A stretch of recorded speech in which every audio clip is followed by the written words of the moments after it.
اعوذ باللہ من الشیطان الرجیم بسم اللہ الرحمن الرحیم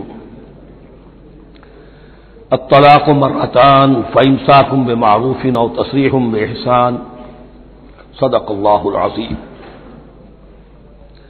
پچھلی نشست میں جو مضامین آئے تھے ان میں سے ایک کے بارے میں مجھے احساس ہوا کہ میں نے ایک بات شروع کی تھی لیکن نامکمل رہ گئی۔ آیت الاختلاف کے بارے میں میں نے عرض کیا تھا کہ وحدت ادیان کے فلسفے کا ایک جز صحیح ہے، ایک غلط ہے۔ صحیح جز کی وضاحت تو ہو گئی کہ یہ تمام جتنے بھی دنیا میں مذاہب ہیں اور دین ہیں یہ سب اسی دین حق سے نکلی ہوئی شاخیں ہیں۔ دین حق سے پگڈنڈیاں مڑی ہیں، صراط مستقیم سے پگڈنڈی مڑی ہے، کوئی بہت دور نکل گئی اور اس کا یوں سمجھیے کہ پہچانی ہوئی صورت بھی پہچانی نہیں جاتی، اتنی دور ہو گئی کہ اس کا اس دین حق کے ساتھ اب کوئی رشتہ نظر ہی نہیں آتا۔ کچھ اتنے دور نہیں ہوئے، قدرے قریب رہے، لیکن سب کی بنیاد ایک ہے۔ ظاہر بات ہے کہ حضرت آدم کی نسل سے بات شروع ہوئی ہے، حضرت آدم کی اولاد ایک ہی امت تھی۔ یہ تفرقے جو بھی ہوئے بعد میں ہوئے ہیں۔ تو وحدت ادیان اس اعتبار سے صحیح ہے کہ دنیا میں تمام ادیان، تمام نظام، تمام مذاہب جو ہیں وہ در حقیقت ایک ہی دین حق کی بگڑی ہوئی شکلیں ہیں، بدلی ہوئی شکلیں ہیں، لیکن اسی سے نکلی ہوئی شاخیں ہیں جنہوں نے شکلیں اپنی بدل لی ہیں۔ غلط حصہ یہ کہ اب جو یہ سب کچھ موجود ہے ان کو ایک کہنا یہ جہالت ہے۔ اب ان کو ظاہر بات ہے کہ ان کی شکلیں اتنی ہو چکی ہیں مختلف ایک دوسرے سے، اور اتنی ان میں تحریفات ہو چکی ہیں، اتنا تغیر و تبدل ہو چکا ہے کہ اب ان کو ایک کہنا موجودہ شکل میں یہ در حقیقت فتنہ ہے اور جہالت ہے۔ دوسری بات جو آخری مضمون آیا تھا 28ویں رکوع میں، دیکھیے اس کی ایک تمہید ہے، وہ سمجھ لیجئے۔ انسانی تمدن کا اہم ترین اور بنیادی ترین مسئلہ کیا ہے تمدن کا؟ ایک ہے انسانی زندگی کا مسئلہ۔ انسانی زندگی کا سب سے پہلا مسئلہ وہی ہے کہ جو حیوانی زندگی کا بھی ہے، اپنی مادی ضروریات، پیٹ کھانے کو مانگتا ہے، سب سے پہلے یہی ہے، اس میں کوئی شک نہیں۔ لیکن اس کے بعد جب دو انسان ملتے ہیں اور اس سے تمدن شروع ہوتا ہے، اس کا سب سے بڑا مسئلہ ہے انسان کی شہوت۔ اللہ نے دو جنسیں بنا دی ہیں، مرد ہیں، عورت ہیں، اور ان دونوں کے درمیان تعلق سے نسل آگے چلتی ہے۔ اب اس معاملے کو کیسے ہارنس کیا جائے، کیسے منظم کیا جائے، یہ جذبہ بہت پوٹنٹ ہے۔ جو فرائڈ نے کہا ہے، بس وہ یوں سمجھیے کہ ذرا زیادہ مرچ مسالہ لگا دیا، ورنہ اس میں کوئی شک نہیں کہ یہ بہت ہی پوٹنٹ جذبہ ہے انسان کا۔ انسٹنکٹ جو ہے، سیکس کا انسٹنکٹ، وہ بہت مضبوط ہے، بہت قوی ہے۔ لیکن جو شے جتنی قوی ہو اتنا ہی اسے پھر، جو گھوڑا جتنا منہ زور ہو اتنا ہی اس کو لگام دینا جو ہے وہ آسان نہیں ہوتا، اس کے لیے پھر مشقت کرنی پڑتی ہے۔ تو اب اگر تو اس سیکس کو اوپن کر دیا جاتا، کھلا سیکس، فری سیکس، آج کل یہ لفظ استعمال ہوتا ہے، فری سیکس، کیوس ہوتا، تمدن میں فساد ہو جاتا۔ اس کے لیے شادی کا معاملہ کہ ایک عورت کا ایک مرد کے ساتھ رشتہ رہے، سب کو معلوم ہو کہ یہ اس کی بیوی ہے، یہ اس کا شوہر ہے، تاکہ اس طریقے سے نسب کا معاملہ بھی چلے اور ایک خاندانی ادارہ وجود میں آئے۔ ورنہ تو خاندانی ادارہ بس کیسے وجود میں آئے گا؟ فری سیکس میں تو خاندانی ادارہ وجود میں آ ہی نہیں سکتا۔ تو شادی کا، نکاح کا یہ رشتہ جو ہے یہ اللہ تعالیٰ نے اختیار کیا اور یہ انسانوں کو سکھایا۔ اب اس میں مرد اور عورت کیا بالکل برابر ہیں؟ اس سے بڑی حماقت کوئی نہیں، اس لیے کہ کسی بھی ادارے کے دو برابر کے سربراہ نہیں ہو سکتے۔ اتنی موٹی بات ہے کہ اگر آپ کسی ایک محکمے کے دو ڈائریکٹر بنا دیں، بات غلط ہو جائے گی، خراب ہو جائے گی۔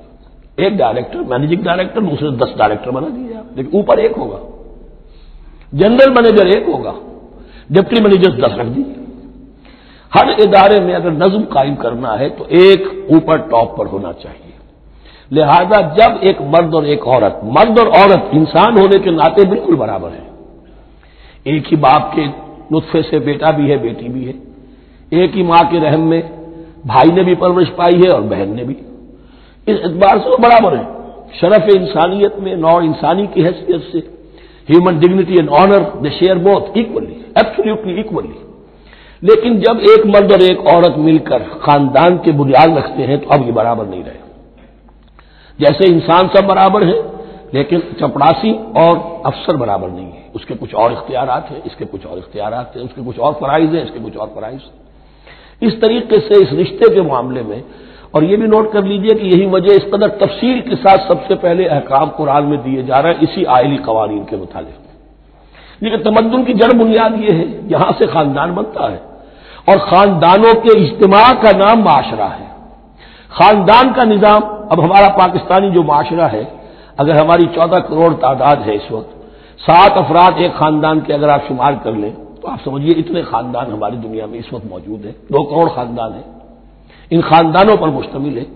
خاندان کا ادارہ مستحکم ہوگا، معاشرہ مستحکم ہو جائے گا. خاندان کے ادارے میں صلاح ہوگی، فلاح ہوگی، معاشرے میں صلاح و فلاح آئے گی. وہاں فتور ہوگا، فساد ہوگا، بے چینی ہوگی، ظلم ہوگا، ناانصافی ہوگی، وہاں کنفلکٹس ہوں گے، میاں اور بیوی میں جھگڑے ہو رہے ہوں گے تو اولاد کی پھر وہاں تربیت صحیح نہیں ہو سکتی، ان کی تربیت میں منفی چیزیں شامل ہو جائیں گی. تو یہ ساری چیزیں جس کی وجہ سے بڑی تفصیل سے قرآن مجید میں احکام دیے گئے ہیں آئلی قوانین. ان میں جہاں تک یہ معاملات ہے، طلاق کا معاملہ ہے، اس میں برابر نہیں ہے. شادی کرنے میں عورت کو بھی حق ہے، وہ شادی سے انکار کر دے، جبر نہیں کیا جا سکتا. ایک مرتبہ وہ نکاح میں آ گئی ہے تو اب شوہر کا پلڑا بھاری ہے. شوہر اسے طلاق دے سکتا ہے، اگر ظلم کے ساتھ دے گا اللہ کے ہاں جواب دہی کرے گا اور اس کا پکڑ ہو جائے گی، لیکن اختیار ہے. وہ خود طلاق نہیں دے سکتی، البتہ طلاق حاصل کر سکتی ہے خلا جسے ہم کہتے ہیں. وہ عدالت کے ذریعے سے، بڑوں کے ذریعے سے، رشتہ داروں کے ذریعے سے خلا کرے، لیکن طلاق دینے کا حق اس کو برابر نہیں ہے مرد کی طرح. اسی طرح اگر ایک طلاق دی تھی مرد نے اور اب یہ عدت پوری نہیں ہوئی ہے، وہ بؤولتہن احق بردہن، اب وہ کہے تو نے طلاق دے دیا، میں تیرے گھر میں بسنے کو تیار نہیں ہوں، نہیں. اختیار مرد کا ہے، عدت کے اندر 3 مہینے کے اندر وہ اس کو واپس لے سکتا ہے. اس کو طلاق رجعی کہتے ہیں. یہ تمام چیزیں ایسی ہیں کہ بہرحال خواتین کو اچھی نہیں لگتی. اور آج کی دنیا میں تو جو یہ مرد و عورت کی مساوات کا سلسلہ ہے، یہ شیطان کا سب سے بڑا فلسفہ اور معاشرے میں فساد اور گندگی پیدا کرنے کا اس کا سب سے بڑا ہتھیار ہے. اور اب جو کچھ رہی صحیح اقدار ہماری ایشیا کے ممالک جو ہیں، زیادہ تر مسلمان ممالک ہیں، ان میں خاندانی نظام کی جو بچی کھچی شکل رہ گئی ہے اس کو برباد کرنے کے لیے یہ قاہرہ کانفرنس اور بیجنگ کانفرنس، اس ایشیا کا گھیراؤ دونوں طرف سے، مشرق سے اور مغرب سے، کہ عورت کو آزاد کرو، عورت کو اٹھاؤ، ایمینسیپیشن کے نام پر، آزادی کے نام پر، اور مردوں عورت کی مساوات کے نام پر، تاکہ خاندانی نظام ٹوٹ کر رہ جائے، جیسے کہ ان کے ہاں ٹوٹ چکا ہے. خاندانی نظام نے، یہ کلنٹن صاحب نے کہا تھا اپنے سال 9 کے میسج میں کہ عنقریب ہماری قوم، امریکن نیشن، بہت جلد اس کی اکثریت حرامزادوں پر مشتمل ہوگی. Born out of wedlock, وہ کسی شادی کے نکاح کے نتیجے میں کوئی وجود میں نہیں آئے، زنا کے نتیجے میں وجود آئی بھی قوم ہوگی. 1 پیرنٹ فیملی رہ گئی ہے، ماں ہی باپ ہے اور وہی ماں ہے، اور وہ دونوں وہ جانتے ہی نہیں. اب وہاں بڑی ایک مہم اٹھ رہی ہے کہ ہر انسان کا حق ہے کہ اسے معلوم ہو کہ میرا باپ کون ہے. وہاں تو بہت سے لوگ پتہ ہی باپ کون ہے میرا، کیا پتہ. یہ تباہی ہے جو اس معاشرے پر آ چکی ہے، اور ہمارے ہاں بھی لوگ اسی معاشرے کی نقالی پر چل رہے ہیں. اور یہ نظریہ مساوات مرد و زن جو ہے، یہ بہت ہی یوں سمجھیے کہ تابناک اور بہت اچھے الفاظ کے ساتھ سامنے آ رہا ہے. البتہ اس کا دوسرا رخ بھی ہے. اسلام نے عورت کو جو حقوق دیے ہیں بدقسمتی سے ہم مسلمانوں نے وہ بھی ان کو نہیں دیے. اس کی وجہ یہ ہے کہ ہمارے اوپر ہمارا ہانٹ کر رہا ہے ہمارا ہندوانہ پس منظر. ہندوؤں کے معاشرے میں عورت کی کوئی حیثیت نہیں، نہ اس کی وراثت کا حق ہے، نہ وہ بیوہ ہو جائے تو جینے کا حق تھا اس کو، وہ تو پھر ستی ہو جانا چاہیے اس کے لیے تو زندگی کا حق بھی نہیں ہے. وراثت تو بہت دور کی بات رہی، کوئی پراپرٹی کا کوئی سوال نہیں، کسی طرح کی کوئی حیثیت نہیں، کوئی لیگل اینٹی نہیں. لیکن ہم مسلمان تو ہو گئے، ہمارے آباء و اجداد، تربیت ہوئی نہیں، لہذا ہمارے اوپر وہی تصورات ہیں. عورت کو جو ہے پاؤں کی جوتی کی طرح سمجھنا، یہ جو کچھ ہم کر رہے ہیں ان کے جائز حقوق بھی انہیں نہیں دیتے. اس کے نتیجے میں ہم جو مغرب کا ہم پر حملہ ہے اس کو مؤثر کرنے میں گویا ہم مدد دے رہے ہیں. اگر ہم اپنی خواتین کو وہ حقوق نہیں دیں گے، اگر ان کے لیے جو اللہ نے جو مقرر کیا ہے وہ انہیں نہیں دیا جائے گا، تو ظاہر بات ہے کہ رد عمل میں پھر جو یہ نعرے ہیں اور بڑے خوشنما جو دعوت اٹھتی ہے وہ لازماً انہیں کھینچ کر لے جائے گی. تو اس طرف بھی خیال رکھیے. اور ہمارے ہاں دیندار گھرانوں میں خاص طور پر یہ بات ہوتی ہے، اس کو سمجھنا چاہیے کہ عورتوں کے کیا حقوق ہیں، ان کی دلجوئی کتنی کرنی چاہیے. حضور نے کیا فرمایا ہے؟ خیرکم خیرکم لأہلہ وانا خیر لأہلی، خیر منکم لأہلی. تم میں سے بہترین لوگ وہ اپنے گھر والوں کے لیے اچھے ہوں. بہترین لوگ وہ ہیں. ان کے حقوق کا لحاظ ہو، ان کے ساتھ سلوک ہو، ان کی دلجوئی ہو، ان کے احساسات کا بھی پاس کیا جائے۔ البتہ جہاں شریعت کا دین کا معاملہ آ جائے، نتھنگ ڈوئنگ، سیدھی سیدھی بات، یہ تلوار کی طرح آپ ننگے ہو جائیں اس وقت کہ یہ معاملہ دین کا ہے، اس میں تمہاری کوئی رعایت نہیں کر سکتا۔ ہاں میرے معاملات کے اندر جو بھی تم چاہو میں نرمی کروں گا، یہ ہو سکتا ہے۔ بس اس کو ذہن میں رکھیے، یہ کڑوی گولی ہے۔ وَلَهُنَّ مِثْلُ الَّذِي عَلَيْهِنَّ بِالْمَعْرُوفِ وَلِلرِّجَالِ عَلَيْهِنَّ دَرَجَةٌ۔ اب درمیان کے الفاظ کو تو جدید جو ہمارے ہیں دانشور وہ لے لیتے ہیں، اوپر کا نہیں دیکھتے کہ بَعُولَتُهُنَّ أَحَقُّ بِرَدِّهِنَّ، برابری کہاں رہی؟ شادی کرتے ہوئے برابری ہے، عورت کہہ سکتی میں شادی نہیں کرتی، شادی نہیں ہوگی، اس وقت برابری ہے، دونوں کی رضامندی سے شادی ہوگی، یہ برابری ہے۔ لیکن جب ایک مرتبہ بیوی بن گئی اب برابر نہیں ہے۔ اب یہ فلسفہ جا کر پوری طرح بیان ہوگا سورہ نساء میں، اور رجال قوامون علی النساء، یہ بات پھر وہاں آئے گی۔ اس کی تمہید ہے یہ کہ یہ کڑوی گولی ذرا خواتین کی حلق سے اترنی شروع ہو جائے۔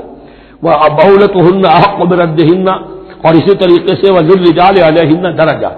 البتہ اللہ نے جو ذمہ داریاں عورت کے حوالے کی ہیں، جس طرح کے اس کے فرائض ہیں ویسے ہی اس کے حقوق بھی ہیں، یہ ہے جو بات کہی جا رہی، لہن مثل الذی علیہن بالمعروف۔ اور یہ دنیا کا وہ اصول ہے کہ responsibilities and privileges they go together. کہیں آپ کا اگر ذمہ داری زیادہ تو حقوق اور اختیارات بھی زیادہ ہوں گے، ذمہ داری بہت ڈال دی، حقوق و اختیارات اتنے ہیں نہیں، آپ ذمہ داری ادا نہیں کر سکتے۔ جہاں ذمہ داری کم ہوگی وہاں حقوق و اختیارات بھی کم ہوں گے، یہ دونوں چیزیں پروپورشنیٹ چلتی ہیں۔ اب چلیے آگے، مجھے اندیشہ ہے کہ میں نے خاصا وقت اس میں لگا دیا۔ الطلاق مرتان، طلاق دو مرتبہ ہے، یعنی ایک شوہر کو دو مرتبہ طلاق دے کر اور رجوع کر لینے کا حق ہے۔ ایک دفعہ طلاق دی اور عدت کے اندر رجوع کر لیا، ٹھیک ہے، پھر طلاق دی اور عدت کے اندر رجوع کر لیا، ٹھیک ہے، تیسری مرتبہ طلاق دی، اب رجوع نہیں کر سکتا۔ الطلاق مرتان، دو مرتبہ ہو سکتا ہے۔ فَإِمْسَاكٌ بِمَعْرُوفٍ أَوْ تَسْرِيحٌ بِإِحْسَانٍ، اب اس کے بعد فیصلہ کرو، یا تو روکو اس کو اپنے گھر میں تو وہ بھی نیکی کے ساتھ، بھلائی کے ساتھ، تنگ کرنے کے لیے نہیں، پریشان کرنے کے لیے نہیں، اور تسریح بِإِحْسَان، یا رخصت کر دینا ہے اچھے بھلے طریقے سے، بھلے مانسوں کی طرح خوبصورتی کے ساتھ، روکو تو بھلائی کے لیے، اور اگر رخصت کرنا ہے تو خوبصورت انداز میں۔ وَلَا يَحِلُّ لَكُمْ أَن تَأْخُذُوا مِمَّا آتَيْتُمُوهُنَّ شَيْئًا، اور تمہارے لیے ہرگز جائز نہیں ہے کہ جو کچھ تم نے انہیں دیا تھا اس میں سے کچھ بھی واپس لو، جو بھی تم نے انہیں مہر دیا تھا اس میں سے کچھ واپس نہیں لے سکتے جب تم طلاق دے رہے ہو۔ ہاں اگر عورت طلاق مانگے تو اسے اپنے مہر میں سے کچھ چھوڑنا پڑے گا، یہ دوسری بات ہے، لیکن جب بر طلاق دے رہا ہے تو پھر وہ نہیں روک اس کو اس میں سے جو بھی کچھ دیا ہو، یہاں تک کہ آیا ہے کہ اگرچہ تم نے ان کو احداہن قنطارا، سونے کے ڈھیر دیے ہوں، ان میں سے بھی کچھ نہیں لے سکتے واپس۔ وَلَا يَحِلُّ لَكُمْ أَن تَأْخُذُوا مِمَّا آتَيْتُمُوهُنَّ شَيْئًا إِلَّا أَن يَخَافَا أَن لَّا يُقِيمَا حُدُودَ اللَّهِ، البتہ اگر وہ دونوں یہ سمجھیں کہ ہم حدود اللہ کو قائم نہیں رکھ سکیں گے۔ مراد کیا ہے کہ فیملی لائف کے ضمن میں جو اللہ نے احکام دیے ہیں، جو آداب ہیں، جو ان کے مقاصد ہیں، وہ ہمارے مابین اتنی موافقت مزاجی نہیں ہے کہ ہم ساتھ چل سکیں۔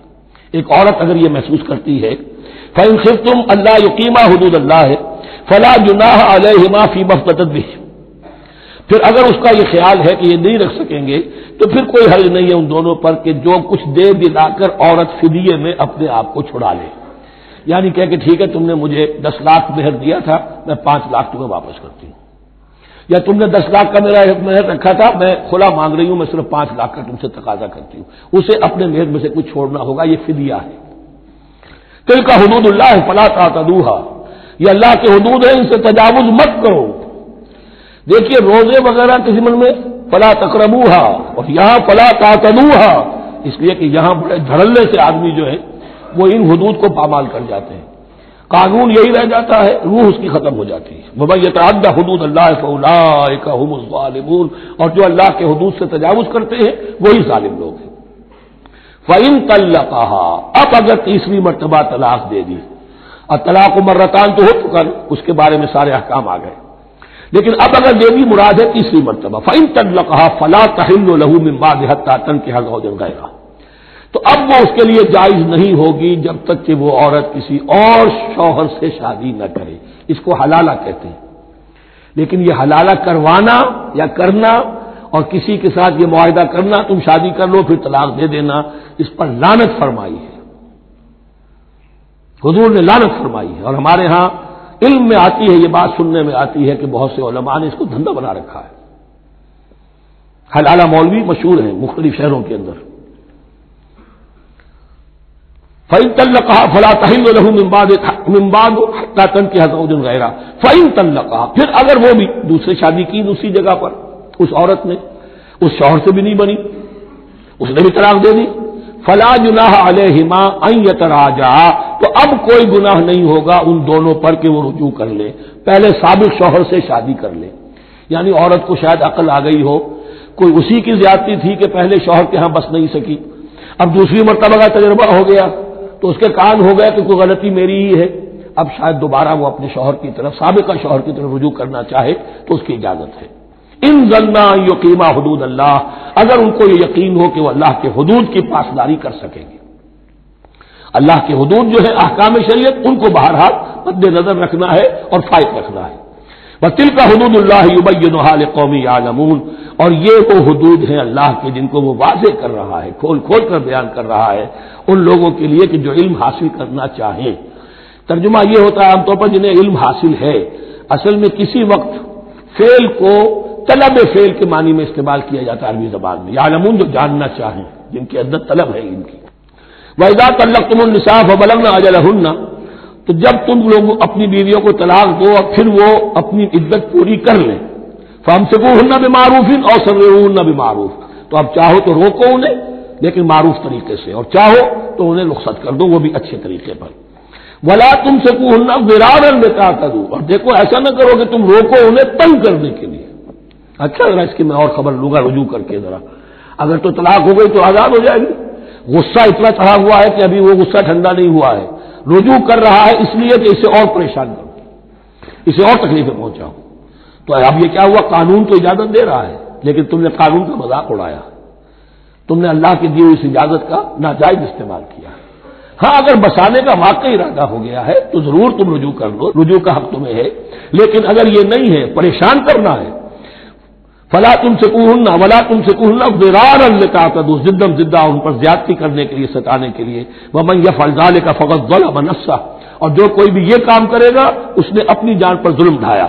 ولا تتخذوا آیات اللہ ہزوا، اور دیکھو اللہ کی آیات کو مذاق اور کھیل نہ بنا لو، ٹھٹھا نہ بنا لو۔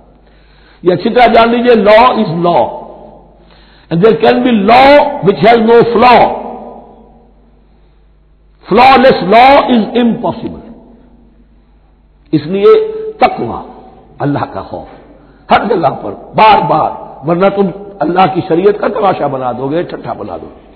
ولا تتخذوا آیات اللہ ہزوا واذکروا نعمت اللہ علیکم، اور یاد کرو، ذکر کرو، شعور کرو اللہ کے انعامات کا جو تم پر ہوئے ہیں۔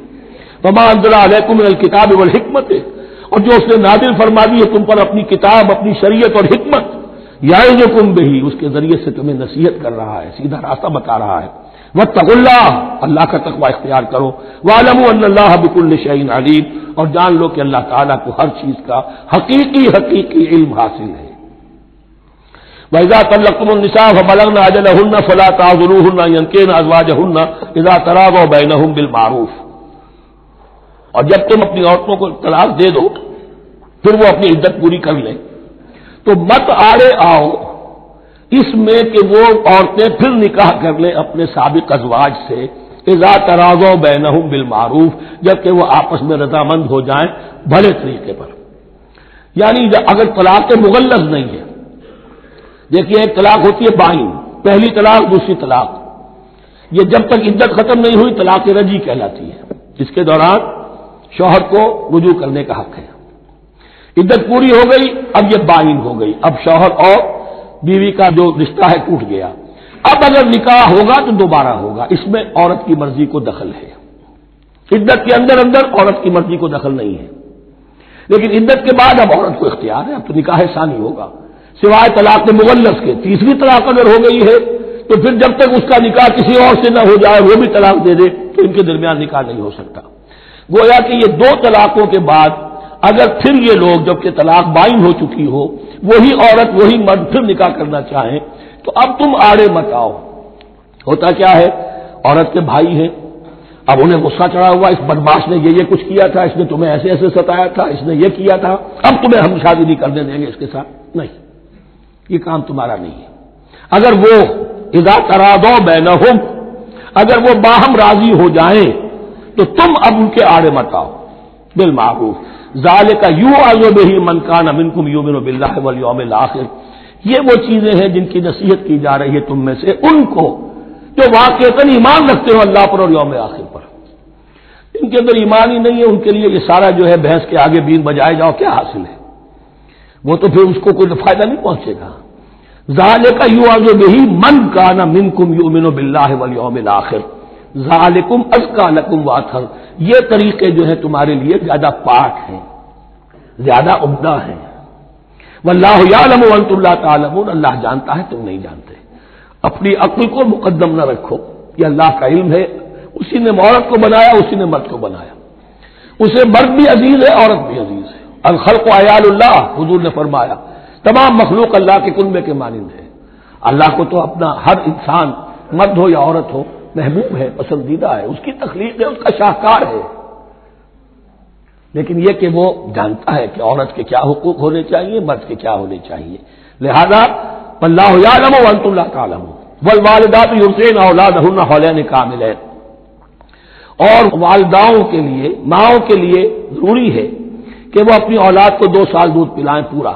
اور یہ خاص طور پر یہاں تذکرہ ہو رہا ہے جب طلاق کا مسئلہ ہو.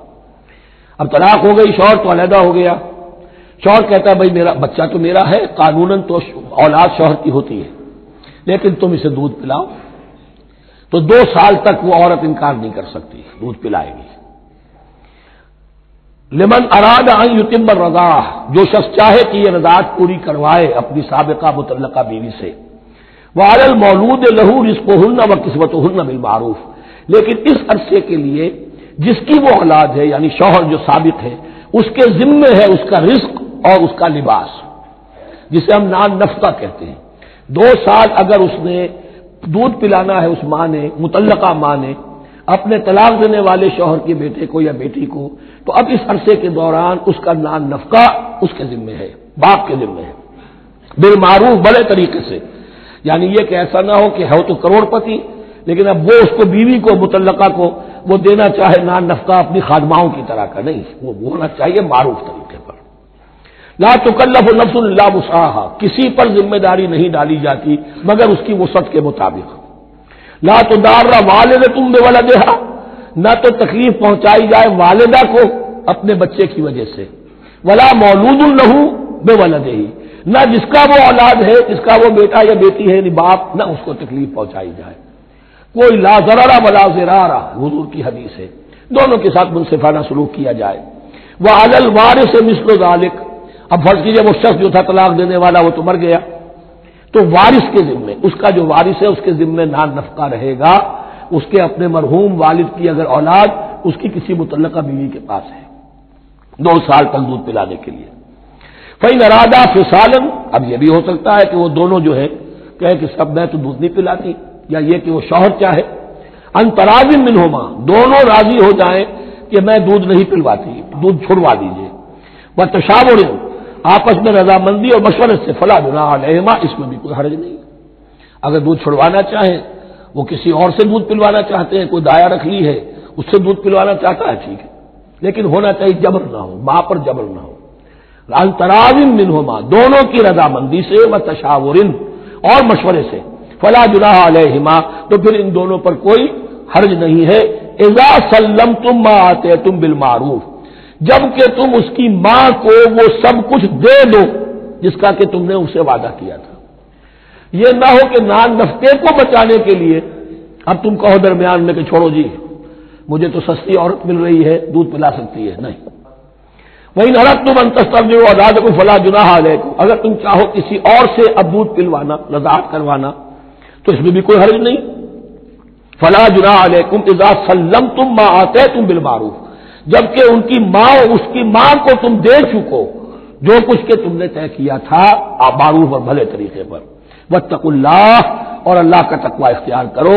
واعلموا ان اللہ بما تعملون بصیر، اور جان لو کہ جو کچھ تم کر رہے ہو اللہ اسے دیکھ رہا ہے. والذین یتوفون منکم ویذرون ازواجا، اور وہ کہ جو تم میں سے وفات پا جائیں اور وہ چھوڑ جائیں بیویاں، یتربصن بانفسہن، اب یہ عدت جو تھی ایک تھی طلاق کی عدت، وہ 3 ماہواریاں آ جانا، 3 مہینے تو اندازن، اور ایک ہے جو فوت ہو گیا، اور بیوہ کی عدت کیا ہے؟